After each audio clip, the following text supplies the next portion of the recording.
Good evening, guys.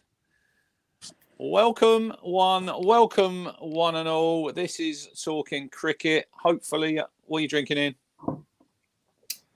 Well, I've got a Guinness. I've just made it back, but I've also got a small Pedro Jimenez sherry, 30-year-old aged. Cheers. Wow. Unbelievable. Medicinal. Anyway, good evening, Ian. Good evening, Rob. Hope you're well. This is Talking Cricket, everybody. Thank you for tuning in.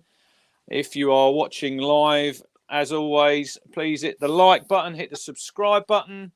We're here most weeks when there is an England game, cover mostly England cricket, a little bit of county cricket and other stuff thrown in. So 1-1 then, guys. England went down in Vizag, 106-run defeat. Come to you first, Rob. Was it a missed opportunity? It was a missed opportunity when the coin got tossed in the air and he called it wrong. I think if we win the toss and bat first, I think we probably win. They very much had the best of conditions. So first use of that deck, which was flatter than the A14. And then obviously they benefited from bowling on it last. So I think 106 runs is probably a fair victory considering they had all the advantages. I think if we'd have gone the other way, then yeah. Chasing wise, we were in a good position in first innings both times early, and then sort of let it slide. Batting wise, I think we're a better batting side than them. You take out Jaiswal's double ton, that's massive, and Gill was very nearly LBW on 0. All of a sudden, that's massive, isn't it? And then you look at some of the close decisions that went against us. You never know. I think we're set up for a 3-2. Fantastic series already. 3 more games to go. It's just a shame we've got to wait 10 days, isn't it, really? Great series. England are doing the best they can with an average spin lineup. That's probably why they're going with 4. And their batting is average, whether or not Kohli's back. Rahul's probably back in. They look fragile in the batting. So just a great series really to be around. So glad it's back. Love Test cricket. Yeah, I think a 10-day break's probably good, Ian. Recharge the batteries because it's hard work out there, temperature wise, and it's pretty grueling. And like Rob says, with the spin attack, we'll get onto that. But I'll come back at Rob there and say, I know we spoke last week, and John said about first innings runs, right? So, and I know the tosses are crucial, but I didn't think the toss had that much of a impact on. So when England batted, we still had good batting conditions in that first innings. But if you're gonna be 2-5-3 all out when you're chasing 3-9, look, we'd have all taken India to bowl them out for 396. I thought was really, really good because we probably thought 450, 500. So a little bit disappointing then when, like Rob says, 114 for 1, I think we were, and we had them on toast. But then, and I know I'll say it again, and I know you don't like it, Ian, this is the way we play, but Zach Crawley has just creamed 76 off 77 balls.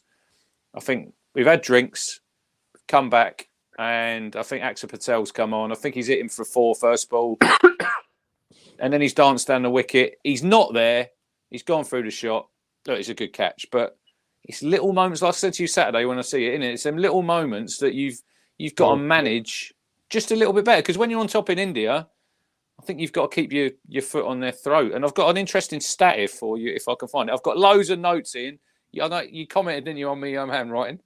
I did do it. Lovely. But in this series so far, we've had 25 batters have reached 20, but only 4 have passed 50, and that's probably why it's 1-1, and it's probably a fair result at the minute, isn't it? 1-1. Yeah, it is. I think Rob's hit the nail on the head. I mean, like you say, there's been a double ton and a ton. We've not had a batter that's scored a ton, and that's the difference, really. There's been some poor dismissals. Yes, it is sometimes the way that they play, but we've lost the game. You can't be bowled out for 250 and 290 and think you're going to get anything. Obviously, again, the test is over in 4 days. understandably so, because it does deteriorate. It does make it a test, which is good. I think we've seen some great test cricket, but India are under strength, like you say, without Kohli. They've got one or two not playing. I didn't rate the lad Kumar that bowled. Don't think we'll be seeing him again this series, boys. No. Well, we might see him. Rob, but what is the phrase? What is the phrase you normally use? Trolley. Exactly. Help yourself. Yeah. He served up a few half volleyballants in that. Oh, like it. Like it. Yeah, no. Listen, it does frustrate me. It is the way that they play. There was lots of bravado about, oh yeah, if they set us 600, we'll chase it down. We didn't. We didn't get 300. So it's great to be positive. It is baseball. But you'll notice that the lads that actually put some runs on towards the end were playing proper cricket, really. I get the baseball thing. It's not just about smashing every ball. It's about that mindset and that positivity. But once again, similar to what happened with the Australians, we've come out second best. But it's a great test series so far. If England had have won this test, we could have dared to dream, but not to be. And we've got 3 more tests to go. Talking about the 10-day break, though, Richard, I think England have gone back to Abu Dhabi because I think there's a lot more. And we were talking in one of the other pods about how in the old days you would tour and you would have games, etc.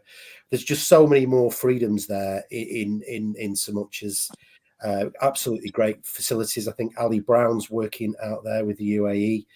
Even their indoor facilities are just second to none, in the world.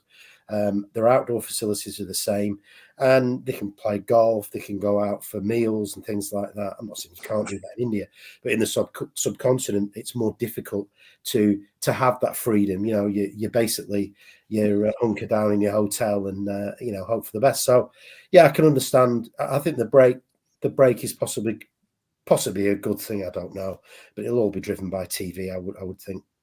Right. Question here in the chat for you, Rob, from Craig in Winchester. Don't know if our one-seamer approach is going to continue through the series, but how good in the role was Anderson? And talking to Jimmy, how fit does he look, Rob?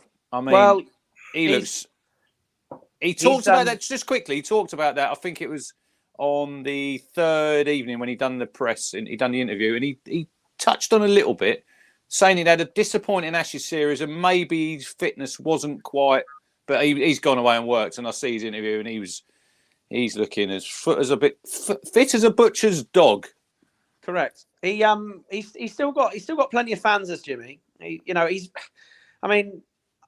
couldn't necessarily hit the nail on the head, but he must have reinvented himself 4 times, I guess, from out and out quick to swing bowler to seam bowler to container to just all the best bits to the English version, on the seam on a green deck to the subcontinent where he goes for like 1.2 and over.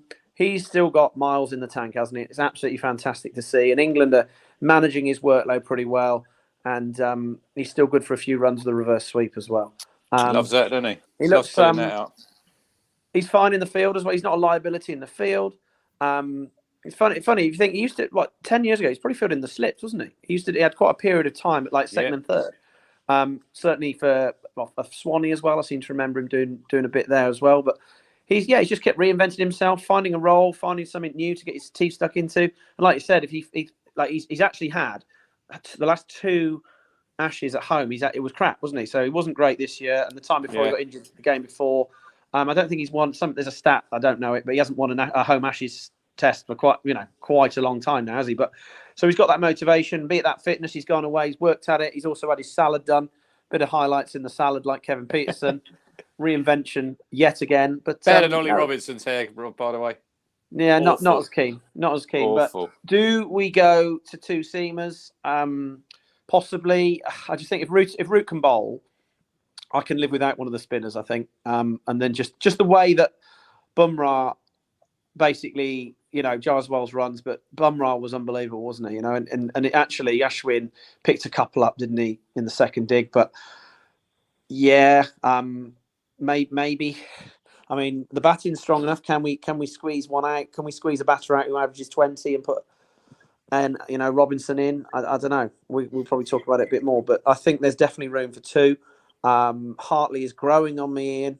After the first innings in the first test, Hartley's definitely growing on me. He's got good stats, good all-rounder stats as well. And I do like Ahmed. Bashir may be the one to fall on his sword a little bit, but I like him on a level as well. So it's interesting. It's good. It's good chat, isn't it? 5 for 76, Rob, Jimmy, in 35 overs in the test. He's now on 695 test wickets. So I would say he'll play in the third test with the break. I think the break probably helps him. If anybody, with Mark Wood, they're always managing him. Let's talk about the spinners. I think if you look across this test match, Ian, our spinners did out-bowl the Indian spinners. Axar Patel, not been impressed with him. He had us on toast, didn't he, over there last time? But different wickets. I know the different wickets. Ashwin, look, he's on 499 wickets. He's going to go to 500.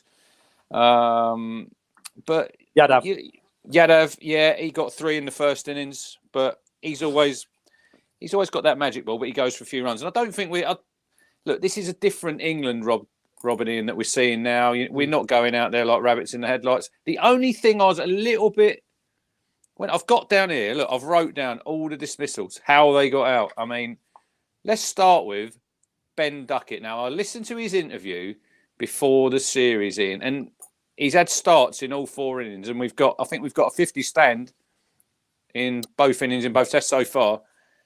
I'm really surprised he got out twice, being prodding at the ball defensively. Yeah, it's disappointing. I mean, obviously, he's a positive player. He's an ideal basketball player, really. And we've spoken about Duckett before. It's great that we're getting starts. It really is. From where we've been with openers, I think they work well together. I'd like Duckett to go on and get 50 plus. Same with Crawley in this test match, getting a big 50. I'd like him to convert that to 100. Yeah, there's been a few comments about Duckett's out again, playing a defensive shot. Yes, that's the case. I mean, he can't swing the bat at every ball. Maybe he does need to sort of stick to his game. It is very frustrating because he has been getting starts, and I think you can see when he was out, especially in that second innings, how frustrated he was, because I think he was going well, and I think he's somebody that could get 1 or 2 big scores in the next 3 tests, because there's no way that pair are going to be split up. So we're stuck with Duckett whether we like it or not. But hopefully, you did call that a long while back. Many failures, has he? Pods previous, I do think you were quite a big advocate, weren't you, for Ben Duckett? Yeah. I mean, and there was, it was a bit out of left field. Not really, because I think he's a good player, but he fits the mould perfectly, and we were struggling for openers at the time. Yes, I've been a fan of Duckett. He's going okay. If I was going to drop somebody from the England team, this 11. It wouldn't be Duckett. It's going to be Bairstow in it. Yeah, get rid. Rare unit, get rid. Johnny, there's another one. Look, 25, 26, Rob, but he's another one. But you heard me in the chat, like both tests, like the commentators just seem to go absolutely mad for him. I don't know, like if he's paying him off or something, but they were going absolutely mad because he was on like 11 off 12 balls and he played a couple of cuts off Bumrah or something, or how amazing it was was staying leg side of an in-swing bowler. Like that's the first time someone's ever done it before. Like, yeah, just on Duckett, I'm a massive fan. I think he's incredible. I think the way those two go about it, and they're different with a different reach, and the different, one is a front foot, one's a back foot player. I was speaking to Chris Scott, who's famous for the go on, Brian Lara, 501. Yeah, so he's been doing some coaching at school with me, and he was saying that he watched Duckett at Fenners last year, reverse sweep after reverse sweep after reverse sweep. He said he didn't miss one. He literally never ever missed one, not one. So just do that then. Do that. Sweep them crazy. I mean, it was interesting when it first test, reverse sweep. Second test, it didn't come out much, did it? Because of the variation in the bounce and stuff. But I think he just needs to stick to his guns. And you know what? If we get a platform, 50, 80, then, I'd bite you. I know, Ian, we'd love him to get more. But if I offered you 75 for one every time, I'd take it, And if one of them gets a score and the other one doesn't, it's kind of the nature of the beast, isn't it? So I'm more than happy for it to be that, rather than you go back a few years and think we might be 20 for none off 12 overs. Yeah. Well done, Alex Lees and whoever else. And now we're scratching around and the spinners are on and we're in the shit. So I am a massive fan of what those two are doing. So yeah, and yeah, drop Bairstow, please. I've had enough. He's too rare.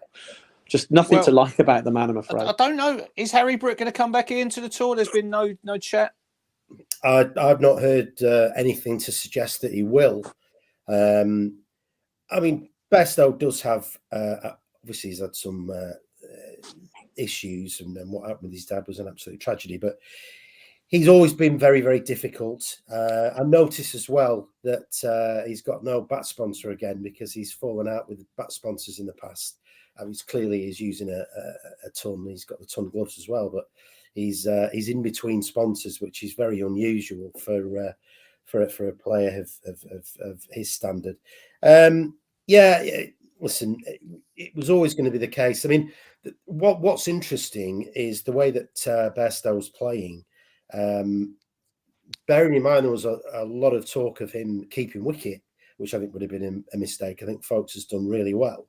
It's only really sort of Harry Brook going home that I think has cemented that, Folkes and Bairstow playing in the same side. But yeah, he's possibly the one to go, but they'll probably back him. They'll probably stick with him. I'm not too sure who they'd bring in. I know Dan Lawrence is obviously in the party. He can bowl a little bit of a tweak as well.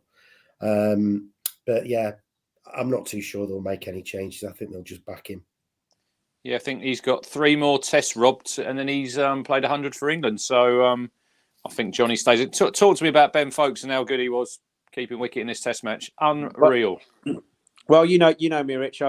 Batters bat, bowlers bowl, and keepers keep. And when you've got the best keeper in the world in the hardest place in the world to keep, for me, it's a no-brainer. And England have picked him. He's been phenomenal. I think he's had a couple of instances of a couple of byes, but where it's misbehaved. But what was it? Was it 2 or 3 under edges? Yeah. He's held on to 2 under edges. No one else has taken those. Incredible technique. He's not bad with the bat at all. He's been unlucky, and then he batted well yesterday.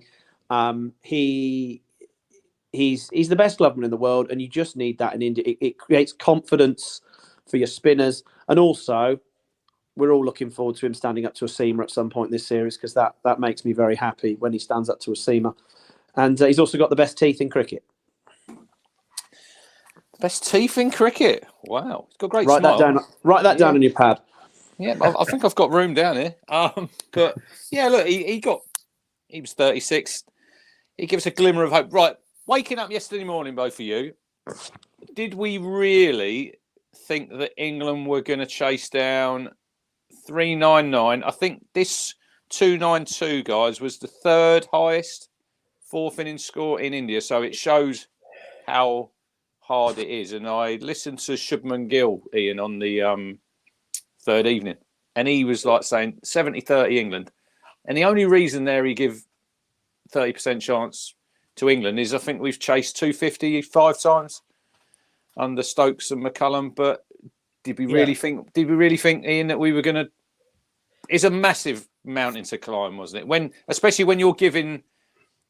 We were about 100 runs short in that first innings. If we're somewhere near 350, I think we're well in the game. But we showed, didn't we, in the last test, 190 behind. But I said to you Saturday, you can't keep giving that sort of lead in India.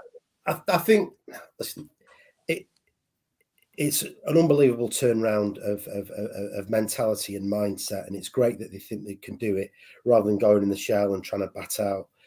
I still think there's room in Test cricket for batting out for a draw, although it's difficult nowadays, and it's not the way that they go.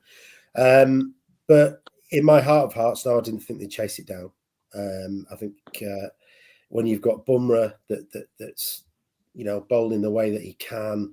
A deteriorating wicket. You've got decent spinners. Obviously, they've not got Jadeja. They've got Patel. I think he might be out the whole series, Jadeja, Ian. Well, yes, yeah, because it's. I think he's got a bad injury, so that's a bonus for England. I think It is big bonus. He's phenomenal he's a proper all rounder, which is something I think we're missing from both sides, really, given the fact that Stokes can't bowl. We mentioned Root as an all rounder, and I accept that to a certain degree. But you mentioned Patel there. I mean, he got 27 and 45. And if you've got Jadeja and Ashwin, you've potentially got spinners who are very decent and capable batters as well. So it's great the young lads have come in and done tremendously well. But I just didn't have that belief, unfortunately. I bet you did, Rob. Well, I set the alarm. I got up.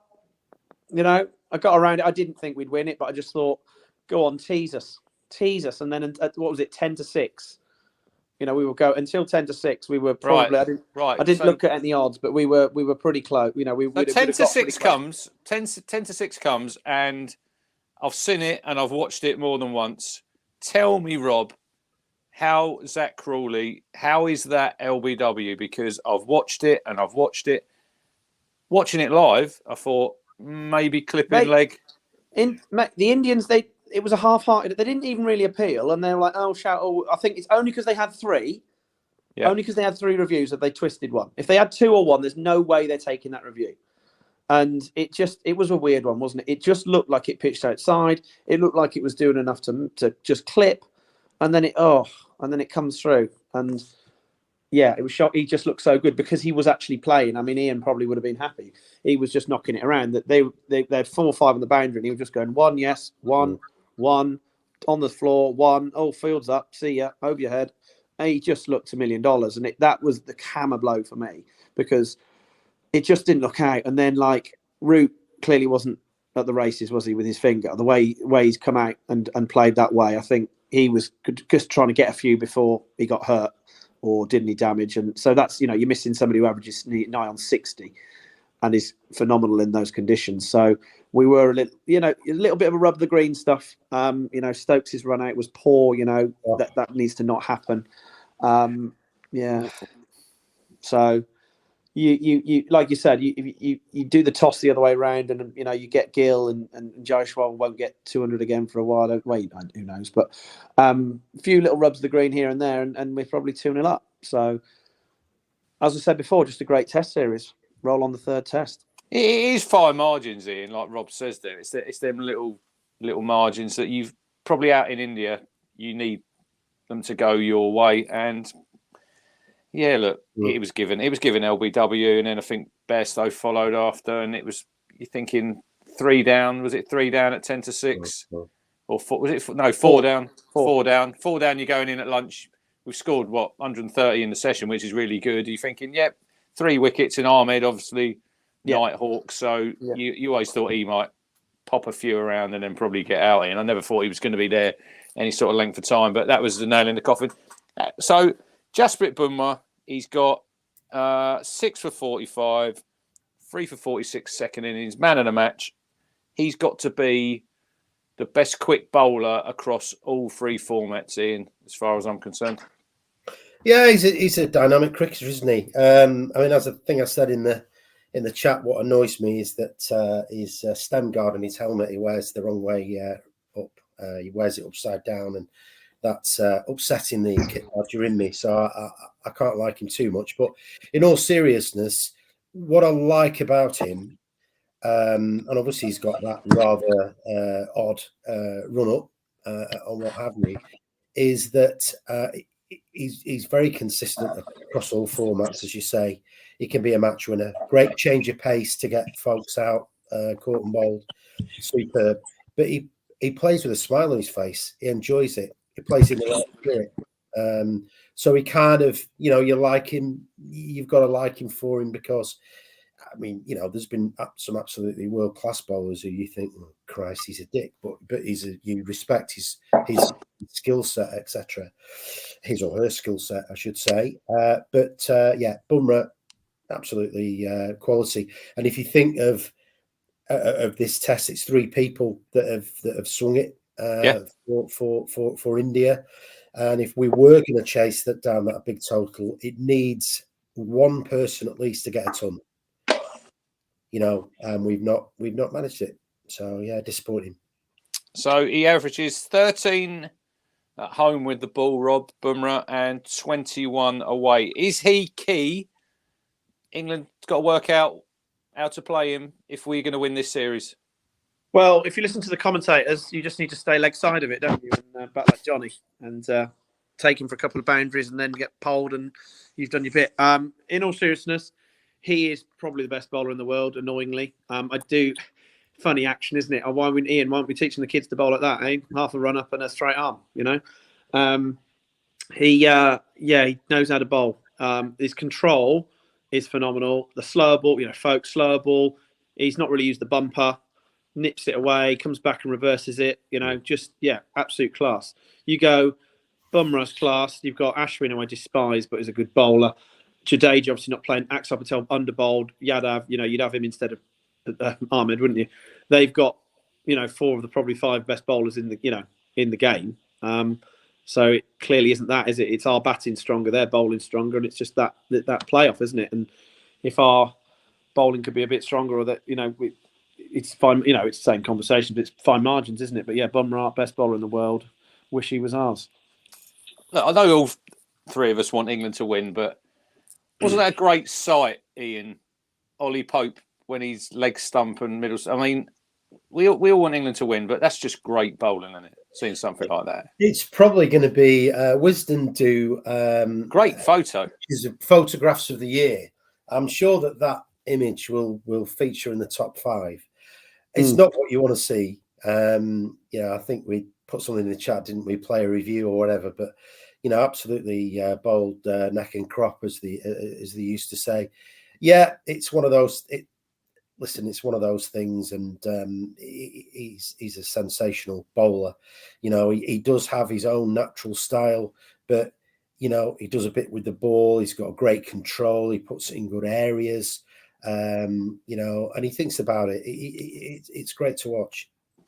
So your header tonight, what does it say? Thank you, Jack. It says hello, Tom. Goodbye, Jack. There you go. So what are our thoughts? I think Leach is probably going to be fit, Rob, for the next test in Rajkot. So I think he'll probably come in. I think he'll probably come in for Bashir. I think we'll probably stay 3-1. There was a rumour, wasn't there, before this test that Baz was on about playing all 4, but I don't think that. I don't think that'll happen. But Tom Hartley, but go on. No, I was going to say perhaps there's a bit of a bit of a psychological angle there where he's chatting that up so that they prepare a pitch that's less spinny, and then actually we just pick 2 seamers. Yeah, maybe. Just sort of play with them in the media a little bit. You never know. Baz will do what he likes, and he's got my full backing. Just keep them shades on and just keep emitting vibes. That's all he does, really. But he's got, I think, 14 wickets, Rob Hartley, in 2 tests. He's got over 50 runs in both tests, so he's had a pretty decent start, hasn't he? It's better than potting plants at his dad's garden centre, Ian, isn't it? Listen, somebody may have suggested that Hartley was going to end up leading wicket taker, but I wasn't too sure. It was a little bit tongue in cheek and through the red rose tinted spectacles when I said that. Listen, I think, as I've said to you, Lancashire picked him over Matt Parkinson, and Matt Parkinson's moved on because he's taller. He's got more energy going through the crease. I know people say, "Oh, Matt Parkinson, he bowls it too slow." I like to think of he's got more energy going through the crease, and he's a very decent fielder. I'm repeating myself now, but he's a decent fielder, and he can more than hold a bat. And he's shown that, and he fits into this sort of baseball mentality. And for him to come back from what happened in the, again, repeating ourselves, but from what happened in the first innings of the first test, it's tremendous. And they've backed him, and he's doing tremendously well for them. So it's super. I'm not too sure if somebody's put in the chat that they think that Leach might not play. And a big shout out to Mike Baker, who's watching this from his hospital bed. So whatever's happening there, Mike, good luck to you. Mike. Hope you're all right. But listen, it's great. It's great to see they're back to young player. He's been a good player coming through, playing for Ormskirk in the Liverpool competition. It's a very good standard. When Lancashire are bringing people through their academy and they've got anything about them, they get pushed into the Liverpool competition because it is a good standard. And it's great. He's very calm. I'm just so pleased for him. It's great to see a young player doing so well. Do you think, Rob? So obviously we all love Test cricket, but we do. So go back to that the first day when he took the new ball and he got panned for a 6 first ball, and then I think he got another 6 net of it. So playing in the 100, do you think that helps someone like Tom Hartley? Because players are always coming at them. They know, they're going to get hit around. And playing in front of big crowds, they're used to that sort of, that intense. It's quite intense, I suppose, in that environment. But do you think that's helped him a little bit? Yeah, I think you're right, Rich. I think the mentality of knowing that people are coming after you, and also the crowds. I think you're absolutely spot on. I think the other thing to consider is the reason he's got better quickly is the fact that he's bowling more than 20 deliveries, balls, or whatever they're called in the 100. So he's bowling a spell, and I think Ian could obviously help out, but he's obviously bowling spells here, and he's settling in, and he's bowling the same ball over again. Whereas in the 100, it's the complete opposite. He probably bowls 6 different balls and over. So yes, he would have coped with being pelted around the stadium, but yeah, I think the best thing he's benefited from is the backing of Stokes going, A, there's the new ball, B, have a spell, and have another spell, and I'll back you. So that's what he's benefited from, is just time out in the middle. I think all 3 spinners so far, Ian, that we spoke about it when we done the preview show. Look, it was a massive gamble picking these young kids, and it might, in the end, it might be a big ask to think that England are going to win out there. We don't know what's going to happen. But if you look at Ahmed, so he didn't come on, I think, till the 60th over in the first test. 17 overs, he got 3 for 65. Second innings, 3 for 88. His control, I know he bowls an odd, drags one down now and again, but I think at 19 years of age, he's got 6 wickets out there. He's good with the bat. I think he could be better with the bat. I think sometimes he's a little bit too casual and he just tosses his wicket away. I think he doesn't value his wicket, and I think he's obviously scored. He's got a first-class century for Leicestershire, but we went from last summer, didn't we? We had to bring Moeen Ali back. The cupboard is bare with spinners. Well, now we've got 4. We've got to back these young lads. I think there was some crazy stat that the 3 spinners have got 3 tests caps between them, and Jimmy Anderson's got 180 odd or whatever it is. They have backed them, like you say. The cupboard is bare. I know there's been talk of Liam Dawson, etc. They've certainly got one eye on the future. I think what helps these players is and what's helped Test cricket tremendously, whether we like it or not. 2020 white ball cricket, ODIs or whatever. The fitness levels, we talked about Jimmy, the fitness levels are tremendous. The fielding is unrecognisable from what it was 25 years ago. And the scoring rates are up as well. So, Test cricket is not the product that it was 30 years ago. And part of those, they've benefited from white ball cricket. So, these lads are good enough to you've sometimes got people that are more 4-day county cricket test players. I get that, but quite a few of them now can play across all formats and they can adapt. It's quite exciting, and like you say, we were scratching round maybe a year year, 18 months ago, thinking, crikey, where are these people going to come from? And they've identified the type of players and the type of bowlers that they want. And, you know, they've got a left armer, they've got a wrist spinner, you know, so they're trying to cover all bases. You know, it's quite exciting, you know, get him in early. India and Pakistan have done this for years. You know, they've you know, plucked somebody out of club cricket or district cricket or whatever, and they've played, you know, their version of first class games, and they bring them straight into the test side if they're good enough. I'm not suggesting we do that, but it's a very similar mentality to bring these people into a very positive environment. So I think it's great for these young lads. If you look at Shoaib Bashir, Rob, the first time Ben Stokes saw him bowl was on the County Championship Twitter feed when he was bowling to Alistair Cook at Chelmsford. Then he shared it on the, I think, the WhatsApp group with McCullum and Rob Key. And he said, this is one we could look at. Look, he had a decent day, didn't he? He got 4 wickets. He bowled 38 overs in that first innings. When you look at Ahmed bowled 17, Hartley bowled 18. You know, he's bowled double what they have. He's got Rohit Sharma, first test wicket. I thought he'd done really, really well. Yeah, he did. I like his height. I like his, you know, he's like Monty Python. So he's got those big hands, and he get round the ball, gets some revs on it, bowls pretty consistently, loves bowling, loves cricket. Yeah, there's a lot to like about him. I think he will play plenty of games. I mean, as an off spinner with some control, ideally you want him playing against left-handers, really, don't you? Like, that's really come to the fore recently. Somewhat dependent on who we're playing against is in England. Are you going to go with Bashir or Hartley moving forward? Because if you're playing a side with full of right-handers, you're going to go with Hartley, aren't you? But Bashir potentially with the size, you know, the ability to spin the ball and with his hands, is he able to bowl something that goes the other way, bit of variation, and that could really make him into a world-class performer. But you know, he's got time on his side and he's got the backing, so I think he'll play quite a lot of games.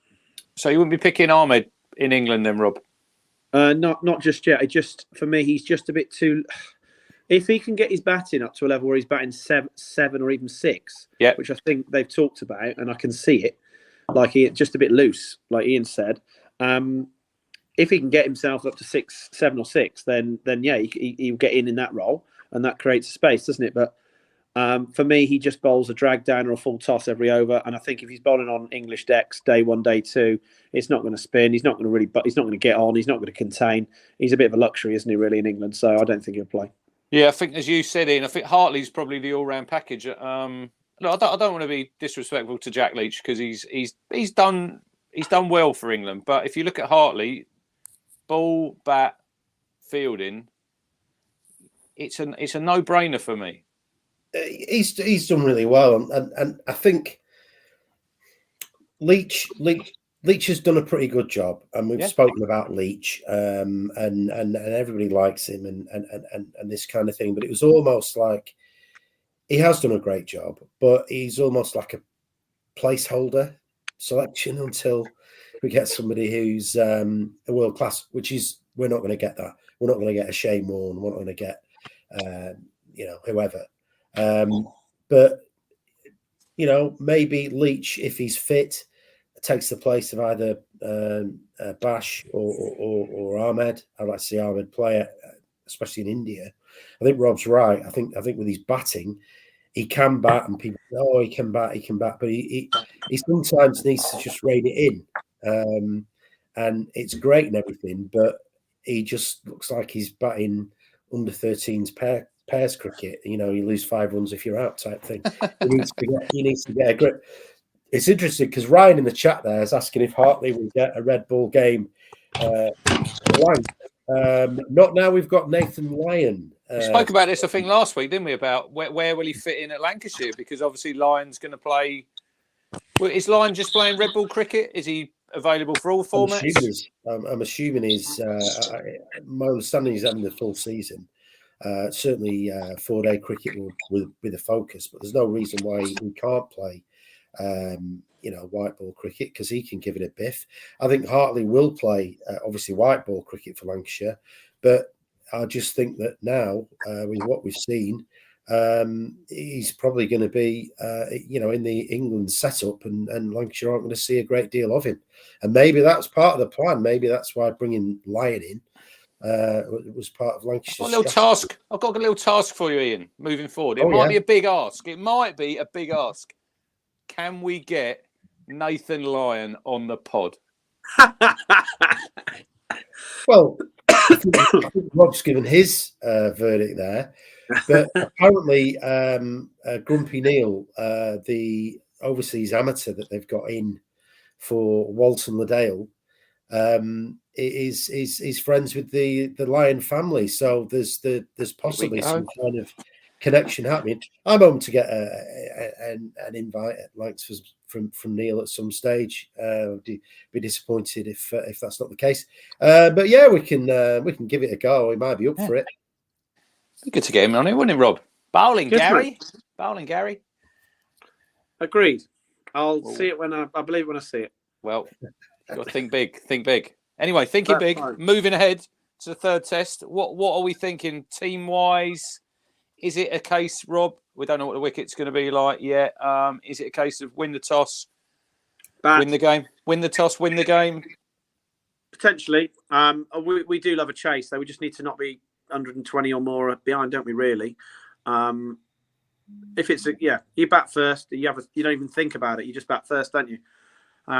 So let's win that toss and get 600 and just make them, put them under the pump a little bit. I think if we get 600, Rob, it'll be in just over a day. The way that we're scoring, it's not going to be.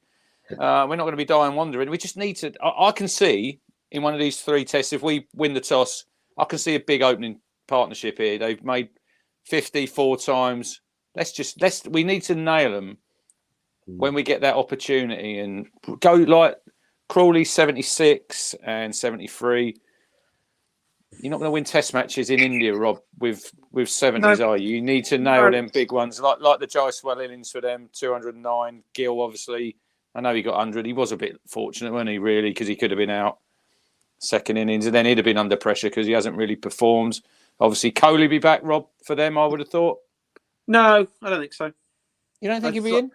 No, it's like, well, obviously the break, it will help when it's 10 days, but like I've heard absolutely nothing at all to suggest he'll be there. A bit like with Brook, it's absolute radio silence. So there's an angle where if he's not even hitting balls at the moment, then you come in absolutely cold. I know he's good enough, but yeah, you don't know. It's one of those, you've no idea. So we shall see. They really miss him because I think they're light. They're really light. Like Aya's not good enough. The new lad, can't even remember. I think they also miss him, Rob, in the field. In the field with his intensity and his energy. Like, well, there is that with Rohit. I struggle. I've always liked him because he's just bloody class. But he gets to open the batting in India on flat pitches where the ball does nothing, and he gets in small grounds of quick outfields, and he looks $1 million. And he does. He's got every shot in the book, but he just bothers me, mate, because he's got a bit of a smarmy face on him, and also he's putting some pounds on as well, isn't he? So I struggle with him. I struggle with him. Putting some pounds on. They're under pressure. Johnny, I think. They're under pressure, Ian, the Indians. They know with the way they celebrated this test, they were. And this is where I'm saying about Kohli in the field, that he brings that intensity, doesn't he? If you see him, he's always chirping away, trying to get under your skin. Look, personally, I'd like to see him play in the series because he's a class player. It'll obviously strengthen India, but we want to win. We want to win in India with Kohli in the team, because if we win out there and he doesn't play, they can use that and say, "Oh, we didn't have Virat Kohli." Do you see Jimmy playing again, Ian? Yeah, well, he's. He's said he's phenomenal in his fitness. We don't know what's going to be with Mark Wood. I don't think a great time out there. Who's got the feedback? Is that you, Rob? Are you playing the drums? Putting a message in, mate. Sorry, sorry. What I would say is, I certainly wouldn't have a go at Rohit Sharma or Johnny Bairstow, a man with my Herculean frame. Wait till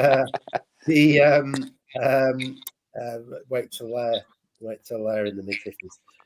But I would say that Rohit Sharma possibly the captaincy is affecting his form. It can do. Some players, as we've seen, have been phenomenal players, but when they've had the weight of captaincy on their shoulders, they've not done so well.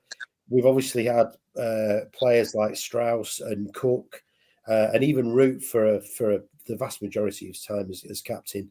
It's almost helped their game, and I think that's fantastic. So, Sharma's not done a great deal up to now, has he? It would be great to see Kohli in the contest, because even though we want England to win, if we are watching fantastic cricket from India, it's cricket's not that partisan a game as football, is it? And we want to see great cricket. We want to see the best players in the world compete against each other.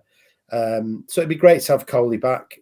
I can see him playing some tests in this series, maybe the last couple. Right. Should we have a little bit of so today, Rob, Australia 3-0 international series one-day win over West Indies, and they won. It was the shortest completed ODI played in Australia. Did you see it, Rob? 86 all out the Windies in 24.1 overs. Australia raced at 87 for 2 off 6.5. Now, I didn't know this. Do you remember on one of the pods we talked about Fraser McGurk, boys, when he scored that, was it 29 ball century or something, Rob? Did you know that he played at Saffron Walden? Yes, I did. Yeah. We don't really interact with them because they're in the Prem and Naval aren't. So, but no, where they often do well. They got a few bunts, haven't they? So they're able to bung it over and bring in that sort of player. But yeah, no, whacks it, doesn't he? Yeah, Warner's gone and he's straight in. Yeah, 41. He smashed Josh English, 35 not out. So that was a 3-0 series victory. Over to New Zealand, Rob and Ian. The Kiwis are playing Mate, what's going on with the South African side? What's the politics there? I was just going to come on to this. So it's basically a South African third team, because all their main test players are playing in the SA20 in South Africa. So they've gone over there with a team that there's players in here I've never ever heard of. Bellingham's good. Brand. Yeah, he played. He got 32, but they're getting pumped. New Zealand 5-11 all out. Ravindra got 240. We like him. You like his salad, don't you, Rob? I do, but I just remember when we played him in the summer, he was just pump. And then he went to the World Cup and he was good. So yeah, he can probably play. Yeah, Kane Williamson. Kane 240, 240, but they're South Africa crap. So you can't really. The metrics aren't great there. Ben Duckett's got a double 100 against Ireland, hasn't he? No, Ollie Pope. So look, it's in the books. 5-11. South Africa 162 all out. Ian 179 for 4. They're 528 in the lead after 3 days. Kane Williamson with his 30th and 31st Test match century, filling his boots. Why not? Be Winston, won't it? And it'll be there it'll stand the test of time. I think we've spoken, particularly about the West Indies. Sad to see them get hammered. I think we mentioned that, they're on the verge of another sort of reinvention of themselves. I hope it goes well. Obviously, we've got a vested interest in that in our house. But it was very disappointing, that result. Same with South Africa. The problem with things, and there's chat there about the respect for Test cricket, which is obviously, I think we agree, is the ultimate, certainly from what we believe. Is it's dictated by finances. If people are going to get the exposure, they're going to get the crowds, they're going to play, in the T20 competition. I know it was Josh Buttler's out there as well playing for one of the teams. It's disappointing, but that's the way the wind is blowing, and it's very, very worrying. The problem is the scheduling. There's so many games to get in. There's so many different franchises, and I don't blame people. For example, like Rick Gleason, who's actually got he's got a T20 contract with Warwickshire, which is great. He's playing in all these competitions after he was released by Lancashire, so you can understand that he's not going to play Test cricket. But if things are scheduled at the same time, what a player's going to do, they're going to. Some of them are going to make a choice. Some of the cricket boards don't pay what Australia are paying players, and what England are paying players, and what India are paying players. Kohli's one of the best paid sports persons in the world. So it's very, very disappointing. I don't know how you level the playing field. I really don't. Maybe it's something for the ICC to look at, because none of us. I see. I heard Michael Vaughan talking about having a test window across a 3 or 4 month period. We'll have to see. Right, Rob, I've got a name for you. Please. Hamza Sheikh. What happened to him this week? Oh, I am pleased with myself with this one. This is the handled ball bullshit, isn't it? Right. England batter Hamza Sheikh ensured his time at the Under-19 World Cup would not be forgotten when he was given out, obstructed the field against Zimbabwe in the 17th over. If you haven't seen it, Google it, go on Twitter. He defended the ball down by his feet, and Zimbabwe wicketkeeper Ryan Kamwemba started to come from behind the stumps to collect the ball. Then, with the ball stationary in the crease, Sheikh bent down to pick up the ball to pass it back to the fielders, as is often seen from the batter. The wicketkeeper and the bowler, Ryan Simby, led the appeal. It was sent upstairs by the on-field officials, and he was given out. What do we both think? Because I'll give you my opinion in a minute. Absolute crock of shit, because for me, the ball is stationary and he's just doing the right thing. I don't even know. There's a couple of angles. I wouldn't have known if that ball's stationary that's a dead ball, that's not just a courtesy thing to do. I get it where if the wicketkeeper had said to him, don't touch it, and then he picks it up, maybe 5 penalty runs or something, but there's absolutely nothing in that whatsoever. The other angle for me is, why on earth have the umpires sent it upstairs? Like, what is that being looked at for? What have they asked for? Was the ball stationary? Did he touch it? No, I don't. It's just terrible. And the best bit about it was they got absolutely pumped by about 200 runs. So it serves them bloody right. So the thing he's not done, Ian, is asked for obviously permission to pick the ball up. That's the mistake that he's made.